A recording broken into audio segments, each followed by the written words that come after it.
आज आपण बनवणार आहोत अगदी पौष्टिक असे लाडू जे लहानांपासून मोठ्यांपर्यंत चालतील। त्यासाठी ही सगळे इन्ग्रेडियंट्स दिलेले आहेत। साहित्याचं प्रमाण डिस्क्रिप्शनमध्ये दिलेले आहे आणि इथे मी व्हिडिओत सुद्धा लावलेला आहे।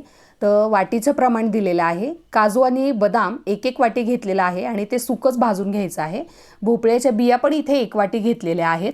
तुम्हाला हवं तर तुम्ही थोडं थोडं तूप टाकून भाजू शकता, पण हे जरा असं क्रिस्पी होतं विदाऊट तूप जर भाजलं तर। मगज बी सुद्धा इथे भाजून घेतलेली आहे। सूर्यफुलाच्या बिया सुद्धा पाववाटी घेतलेल्या आहेत। हे प्रमाण सेमच ठेवा म्हणजे खूप सुंदर आणि पौष्टिक लाडू होतात। किसलेलं खोबरं घेतलेलं आहे एक वाटी, ते सुद्धा हलकंसं भाजून घेतलेलं आहे। फार भाजायचं नाहीये। जवस सुद्धा आपल्या शरीरासाठी फार फायदेशीर असतात, ओमेगा 3 वगैरे मिळतं याच्यातनं। तर जवस सुद्धा पाववाटी घ्यायचं आहे। चिया सीड्स तुम्ही किराणा दुकानात मागितलं तर मिळून जातील, ते सुद्धा पाववाटी घेऊन भाजून घेतलेले आहेत। त्यानंतर थोडंसं तूप टाकलं आणि एक वाटी मखाणे छान कुरकुरीत होईपर्यंत भाजून घेतले, ते सुद्धा साईडला ठेवून दिले। आता आपण हळीव घेतोय, ते सुद्धा थोड्याशा तुपामध्ये रोस्ट करून घ्यायचे आहेत। त्यानंतर पुन्हा थोडंसं तूप टाकून त्याच्यामध्ये हे डिंक जे आपण घेणार आहोत पाववाटी, तर त्याला छान फुलवून घ्यायचं आहे आणि ते सुद्धा वाटीत काढून घ्यायचं आहे। त्यानंतर चिरलेला गूळ घ्यायचा आहे, त्याच वाटीने मोजून एक वाटी। तुम्हाला गोड जास्त हवं असेल तर तुम्ही एक्स्ट्रा अजून वाढवू शकता।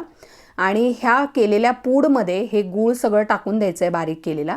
याच्यात मी एक वाटी खजूर सुद्धा टाकलेला आहे मिक्सरमधून वाटून, त्यामुळे गोड होण्याचं प्रमाण अगदी परफेक्ट होतं। इथे तूप सुद्धा घेऊ शकता तुम्ही 1 ते 1.5 वाटी। मी इथे पाऊण वाटी तूप घेतलेलं आहे आणि ते पातळ करायचं आहे, फक्त फार गरम नाही करायचं आहे। त्यानंतर हे सगळं एकत्र करून घ्यायचे आहेत आणि मिक्स करून झालं की छान असे लाडू बांधून घ्यायचे आहेत। ह्या प्रमाणामध्ये अराउंड 40 ते 45 लाडू होतात।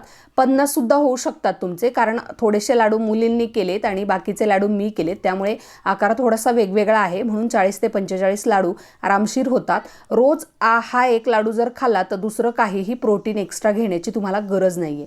इतके पौष्टिक हे लाडू आहेत। रेसिपी आवडल्यास माझ्या चॅनलला फॉलो करायला विसरू नका।